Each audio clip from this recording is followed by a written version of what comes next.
And yesterday, June 19, 2022, we celebrated Father's Day. And society has cast a bad outlook on fathers, and fathers are being looked with disdain. When it comes to Mother's Day, people generally go all out. The stores are full leading up to Mother's Day. The restaurants are full on Mother's Day. Gifts and flowers, all kind of things. The florist shop all over make a profit on Mother's Day. Mother's Day is a commercial day, one of the business or economic commercial days of the year. But when it comes to fathers, we do not see that interest, that vibrancy, because I guess it is due to the absentee of fathers from the home. But this can be due to societal change, and because manhood is being pushed back into the bushes, and as a result of that, the matriarchal aspect of society has become the prominent and the predominant force in the home, and now it is fast becoming the predominant force in society.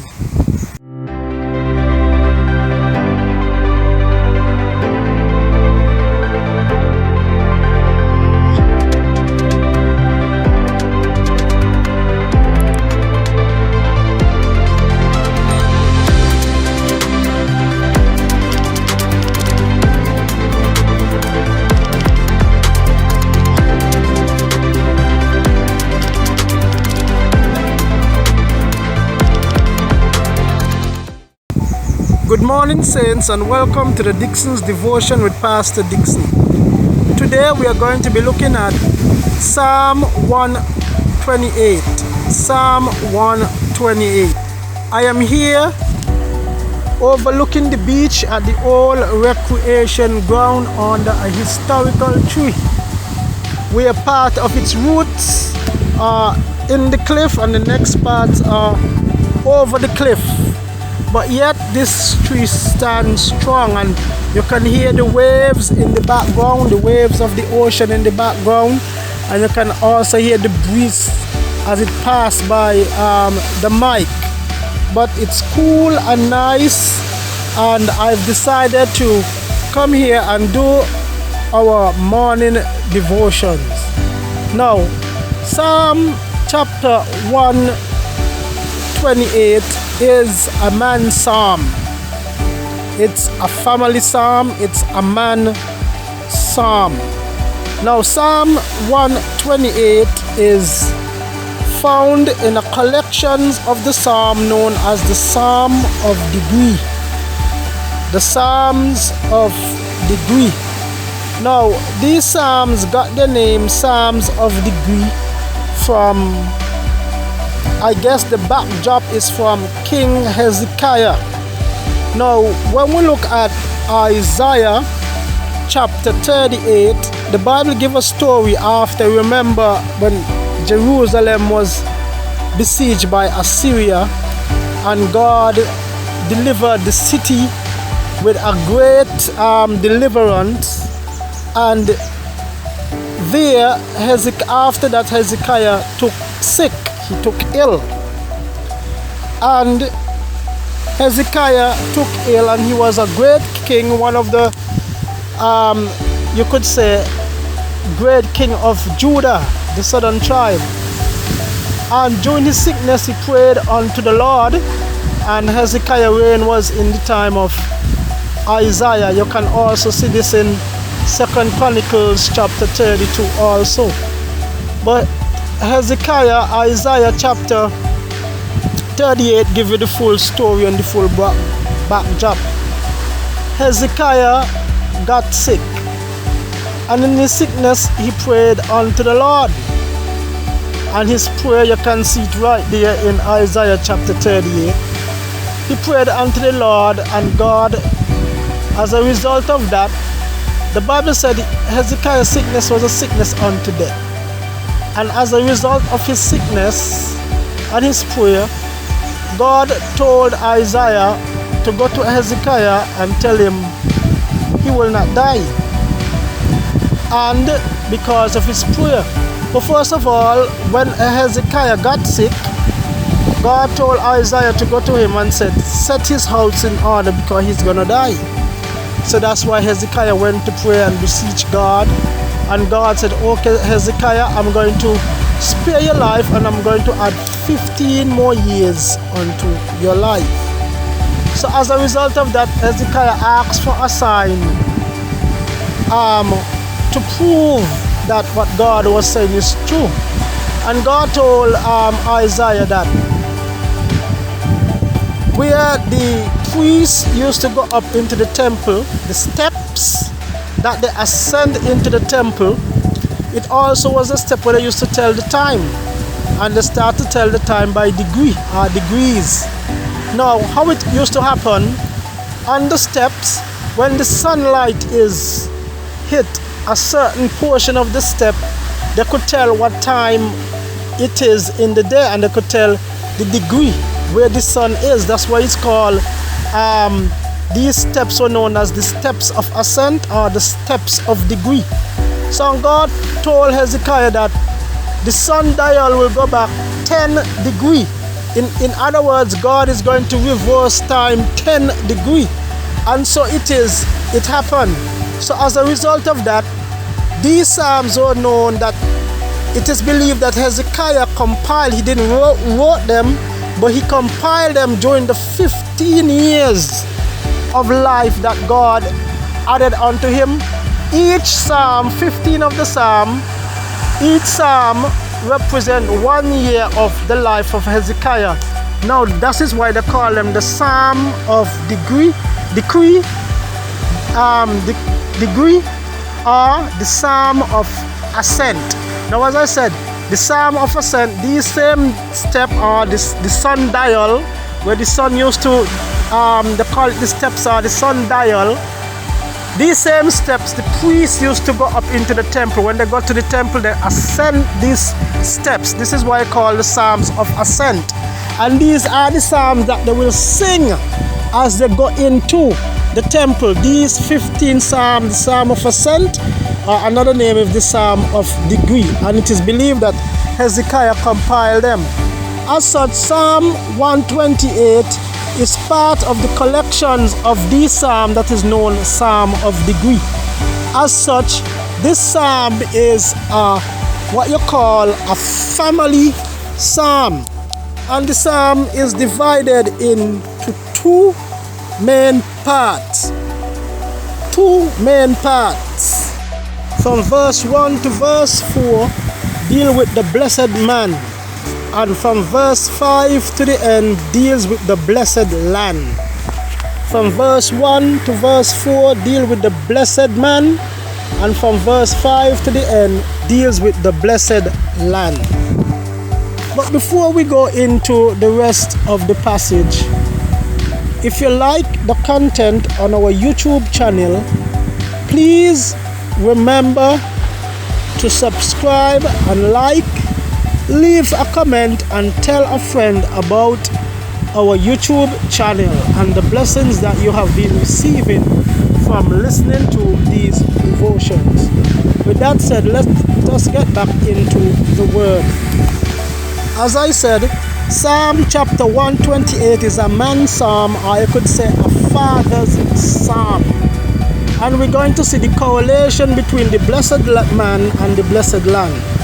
In other words, this psalm is showing us that when we have righteous men or righteous fathers and husbands in society, or the majority of society is ruled because of righteous men and righteous husbands and fathers, the land also will be blessed. The land also will be blessed. Remember, the father is the nucleus of society. The father is the center of society. So goes the father, goes the family, goes society. Now, with that said, let us look at the psalm as we look at Father's Day. This is a Father's Psalm. In verse 1, it started out in the general. Blessed is everyone that feareth the Lord. I'm reading from the King James Version for this one. Blessed is everyone that feareth the Lord. That is general. Everyone that fears the Lord and have a godly fear, blessed is that person. But not only that, we're going to see specifically it's talking about the man that walketh in his ways. Now, a man who walks in the way of the Lord. So, a man who fears God is a man who walks in the ways of the Lord, who walks in the path of God. A man who is his constitution, his conduct, his citizenship is heavenly, heavenward, not earthy. He walks in the way of the Lord. For thou shalt eat the labor of thine hands. In other words, what it's saying right here, a man who is blessed is a man who not just get riches like that, try to sneeze people, or try to rob people. It's a man who go out and work hard. And when he go out and work hard because he love the Lord, the Bible said, thou shalt eat the labor of thine hands. Really and truly, it is implying that a blessed man is a man who does not look for handout. He go out and provide for his work, his home, his wife, his children through hard work, labor of his hands. He shall eat, and because he shall eat, the Lord is going to bless the labor of thine hands. Happy shall thou be, and it shall be well with thee. He shall be happy. When he go to work and he come home, he'll be satisfied. He did a hard day's work, a hard day's job, and he can be satisfied, and his food shall be pleasant. He shall not be begging, gambling, spend his money and everything like that. In other words, the first thing that we look here, he is going to be a good provider. A good provider. And he said, the labor of thine hands. He go out there and work. He's industrious. And it continue. Happy shalt thou be, and it shall be well with thee. He shall be happy because of the work and be able to go home and feed his family. Look at verse 3. Thy wife shall be as a fruitful vine by thy sides of thine house. Now look at it. Thy wife shall be a fruitful vine like the sides of your house. In other words, what he's saying, when a man go out there and work hard and provide and care and nurture for his family, his wife shall be like a fruitful vine. In other words, you look at a vine and beside that house and go around the house, and you can see that vine produce children. In other words, she will be able to produce children, fruitful, bounty beside thy house, like a flourishing tree beside thine house. Thy wife shall be as a fruitful vine by the sides of thine house. Look at this. Thy children like olive plants round about the table. In other words, here is the scene. You have a fruitful wife, like a vine going around the house. Something beautiful. In other words, everything that she touch is going to be productive. Not just that in procreation, but in productivity. Whatever she do around the house will be prosperous. She will be productive. I mean, when you go out to work and you come back home, your house will be productive like a fruitful vine. Whatever she touch, whatever she do will be productive. not only in procreation, but in productivity in the home. Not only that, look at what he said. Thy children like olive plants round about the table. In other words, it's a family scene. You're in your kitchen and you're eating. And thy children, how your wife will be like a fruitful vine, like olive plants. She is the olive plant. And the children is like these little olive popping up around the table. It's like from you, and she is fruitful, and you have all your children around your table sitting down, eating and talking. Oh, we missed those family sessions today.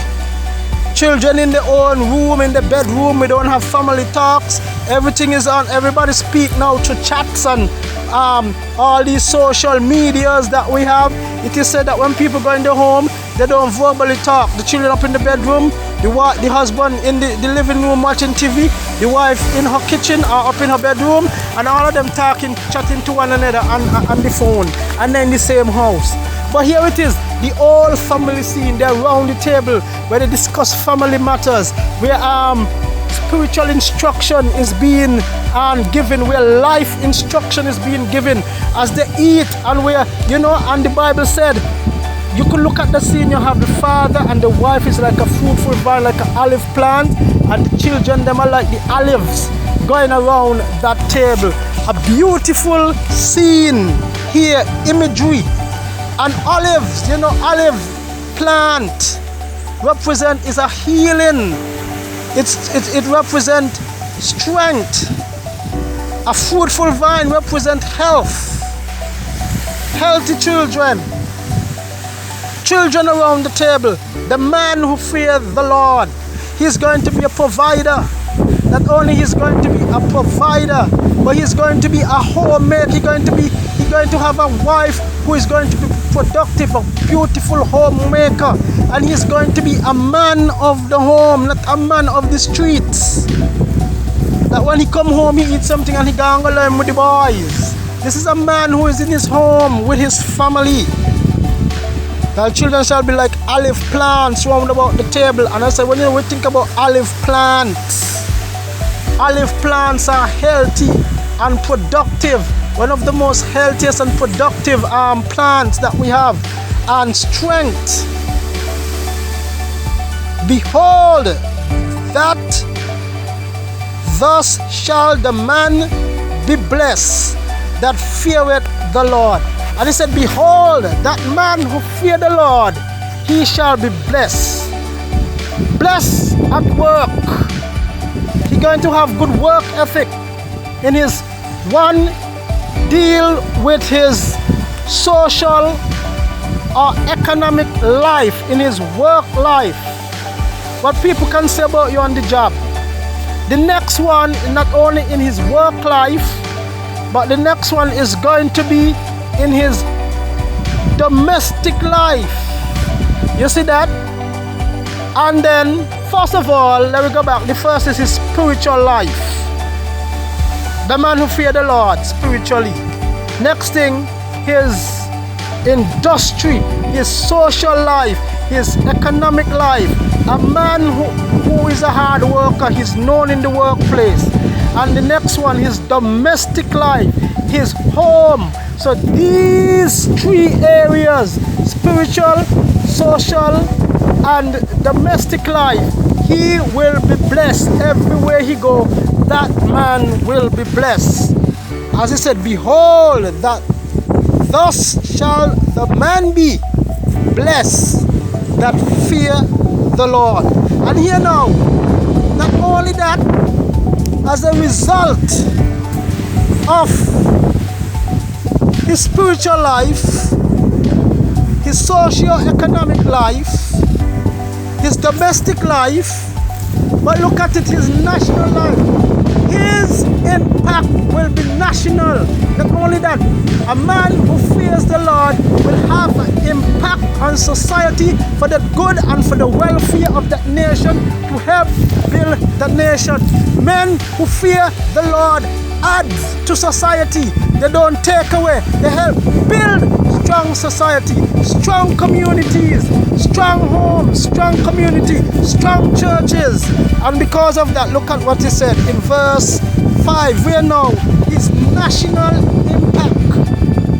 The Lord shall bless thee out of Zion, and thou shalt see the good of Jerusalem all the days of thy life. Now look at this. The country that man lives in, the resources that he's blessed from that living, he said, the Lord said, out of that land you shall be blessed. God is going to bless you in that land because of your faithfulness to him, because of your honest work ethic, because of your love and your domestic integrity to your home and family. Because of that, the land that you're living in, God is going to bless you. You see, I don't care where you live. You could live in St. Kitts, the United States, Africa, Europe, Canada, wherever you choose to live. Once you have these virtues, wherever you live, God is going to bless you. The Lord shall bless thee out of Zion, and thou shalt see the good of Jerusalem all the days. In other words, what the psalmist is saying, remember, this is a psalm of ascent. As the priests go up to the temple and they carry the ark of the covenant, as they ascend these steps, those steps of degree, as they go up into the temple, these are some of the songs that they sing. Oh, and you should remember, the priests were the men who carry the ark up. And as they go up, they're saying, oh, how this land will be blessed, and will be blessed in this land if we as men serve the Lord, have a godly fear, be honest in work and ethics. And not only that, in our work ethic, but in our home life. Not only in our home life, out of that, God is going to bless our land. You shall see the peace of Jerusalem. Because of men of integrity, peace will reign. But when men lost the integrity, the land will fail. Look what is going on around the world. Look what is going on in our societies, even in America. You see all these things that's going on. Look at it. The absence of men. When men fail, society collapse. Satan know what he's doing. Satan know, if I could only destroy the strength, the confidence of men, society will collapse. The nation will collapse. The key to bring back our country is to invest time and effort in building strong men in our churches, starting the churches of the house of God, the spiritual aspect of the man. Work ethics, good work ethics, domestic ethic, a man who have family at his forefront and his impact on society. And we're going to see how our societies come back. But Satan is hitting hard the home. And when he starts with the man, because of that, we can see the impact on our society. But not only that, he shall see the good of the land all the days of his life because of his impact. Yea, verse 6, thou shalt see thy children's children. Look at that. When a man faith, this is general, you know, things happen in life, it doesn't mean it's going to happen always. This is a general statement. But most of the time, when a man fear the Lord and live righteously, live holy, first of all, when he live holy, he's going to take care of his body, his health, everything. Good work ethic, he would not be in situation that he would be honest in his dealings. So, you know, life productivity will be much better. And he shall see thy children's children, your children's children, his great-grandchildren. And look at how it ends. So we'll have prosperity spirituality, productivity, domestic quality, national legacy, and the last one will leave a generation legacy. Look at that, a generation legacy. And the Bible says, and peace upon Israel. So ladies and gentlemen, if you want to reclaim society, you start with the fathers. You start with the men. Let's build strong men. We have too much absentee dad from the home. And right now, even in our workplace, there are more women in the workplace than men. Women seems to be more reliable in the workplace than men. The confidence, the strength of manhood has been taken away. Lord, make it worse now, homosexuality and lesbianism coming in now. That's more competition on demand.